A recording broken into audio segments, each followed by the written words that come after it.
Just by understanding the very basics of how to split the pack in snooker will allow you to advance your scoring power. Here's how. This is Break from Life.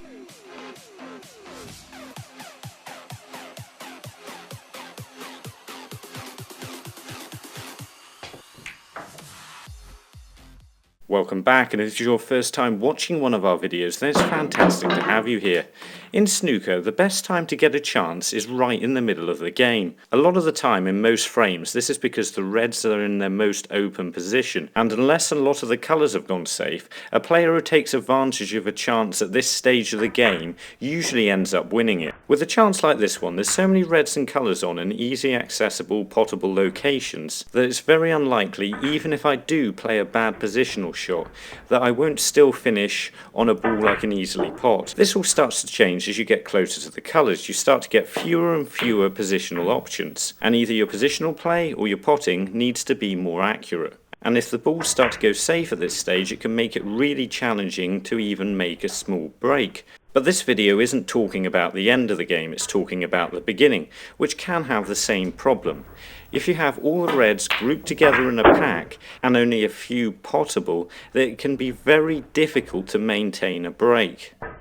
So what can you do if you get a chance really early in a game? Well, what you can do if your cue ball control is good enough is just pick off all the loose reds one by one. This isn't always easy because you're unlikely to be in good position in the first place and you'll really need to get hold of the cue ball. This can work really well. Potting all the available balls and playing safe usually does, until you reach a level of player that can fully create their own chances. You're likely to lose a lot of close games like this. So what can you do about this? Well, sometimes you have to force the issue a bit by opening up reds in the middle of a break. This is usually most straightforward to do off the blue or black, as well as using balls around the cluster to nudge the odd red out. Understanding how to play these shots well is key if you want to compete with players at a higher level of the game. It does require a strong technique and sometimes a little bit of bravery, but if you think you already have these things, then it's only really your understanding of how to play these shots that's stopping you. So what's the best way to get a good split off the blue? I'm going to start off by explaining how to go into the reds off the blue. Is this because this is the simplest way to go into the reds? No, but it's probably the easiest to explain. Because what we're looking to do is hit the pink as full as we can. If we do that, we're going to get a nice split and we're very likely to be on a red. Now, a few times you might find the pink's not there. Same thing, you're just looking to hit whatever the red's at the top, and there may be, clusters like that. You're just looking to hit one of them as full as you can and you should get a nice split. Now, the thing with all of these shots, no matter if you're playing into the reds off the blue or any other colour, the most important thing is the setup. Because if you fail to get the cue ball in the right position, then you're really going to struggle to get into the reds, and in some cases it may be just completely impossible.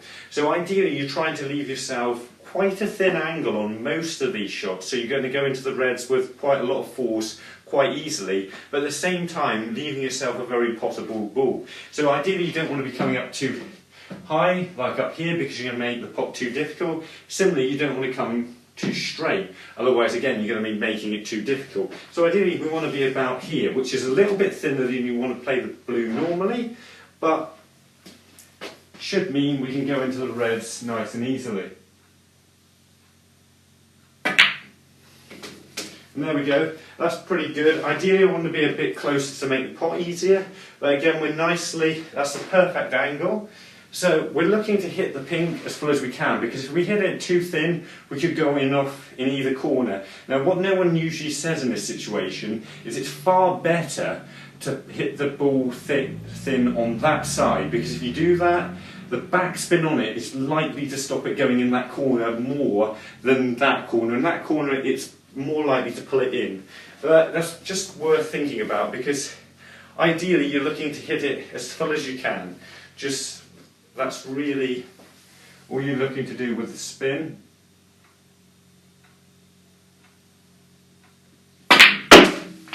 There we go. That's a pretty nice split, and I'm actually on the red. You can't see it because it's over the pocket where the camera is. So what's the difference between that and playing into the reds off the black?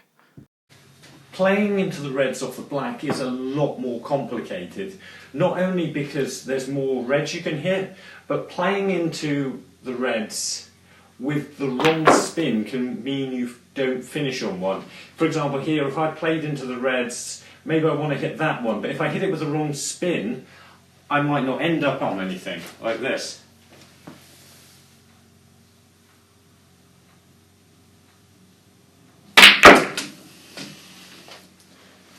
Hit the right red, but didn't necessarily finish on anything straightforward. The reason the previous shot didn't work very well is because of the spin. And the spin I had on the cue ball was more or less playing a screw shot to get in the right position from the black to the red. The problem with that is that the spin was still on the cue ball when it struck the reds. And that means it'll do one of two things. If it has enough spin, it'll spin away from the reds, so it'll push the reds that way and pull the white back this way, which we don't want to happen because they're going in opposite directions. Or if it doesn't have enough spin, it will stay stuck to the reds, and you're very unlikely to land on one like that. Far better shot is to play it as a stun shot. You can still get it in the same place like this, but it does mean that the cue ball is going to be going with the reds in the same direction. And if you can get a good sort of cannon, maybe on this red or this red, but between these two reds, you're going to finish nicely in position. So let's see what happens.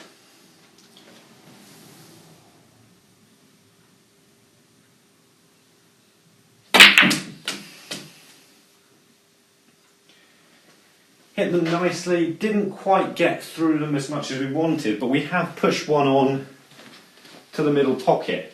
Playing off the top cushion into the reds probably gives you the best chance of getting on a ball. And if you ever finish with a cluster of reds like this is probably the best way to get them open. But just be aware, because the cue ball is going to arc like this off the top cushion, it can be difficult to get into the reds perfectly, because too hard or too soft and you'll miss them.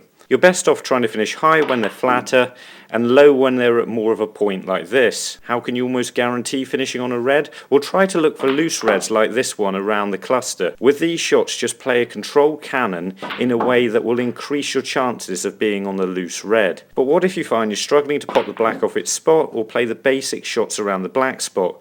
Well, try our video, Snooker Break Building Black Ball Shot Technique. It's in the card right now and on the Break From Life channel page, and make the commitment to becoming a better player by subscribing to the channel.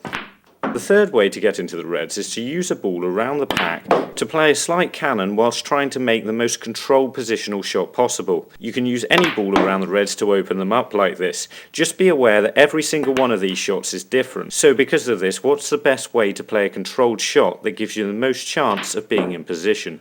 Sometimes you'll have no choice but to play these shots and allow the cue ball to run through. Just be aware this means that you'll have a lot less control over where the cue ball goes. You may pot it perfectly fine, but you may stick in the pack or run through too far. It can be really hard to judge where the white goes when you run it through like that. When you've got any shot like this, by far the best way to play is a screw shot if you can. If you have to run it through, that's something you have to deal with. But if you can play it as a screw shot, it means you have far more control. And it's control you're after on all of these shots, because it's not very easy to get on the colour. So don't try and play it as hard as you can and open the balls everywhere. Just try and play the shot that will get you nicely on the colour.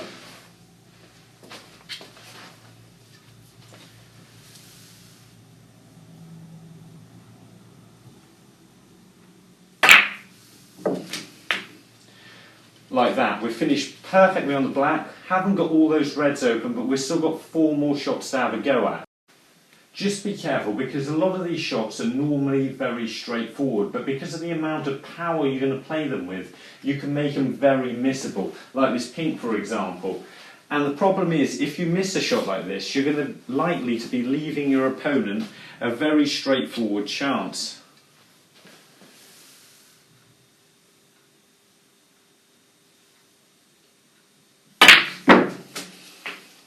So just make sure you're not taking too much of a risk when you're playing, and try not to play in completely full power unless you absolutely have to. You can of course get into the reds from almost anywhere on the table, so long as you've got the right angle. Playing the split off the bolt colours as I'm doing here has a very low chance of working out, even if you hit the reds perfectly, it's no guarantee you're going to be on one from back here.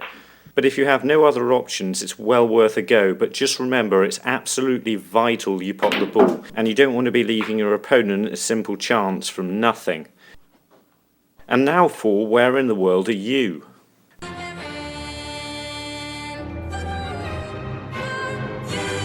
I'd like to say a massive thank you to everybody for responding to this. There's Theo, who's in Shanghai, China, which is here. And don't worry if you don't see a name yet, I'm going to be doing a lot more of these next week. Ryan Collins, who is in Sunderland, England. So we can go over to here. Sunderland. Akashi, who's in Bangalore, India. Sorry about the horrible pronunciation of some of these names. And Bangalore. GH, Clacton on Sea in Essex, obviously. Whoops. Coming over here, Clacton on Sea, which is about there. No, it's not, it's there. Rafael Quadras, who's in, I believe this is right, Divinopolis, Brazil.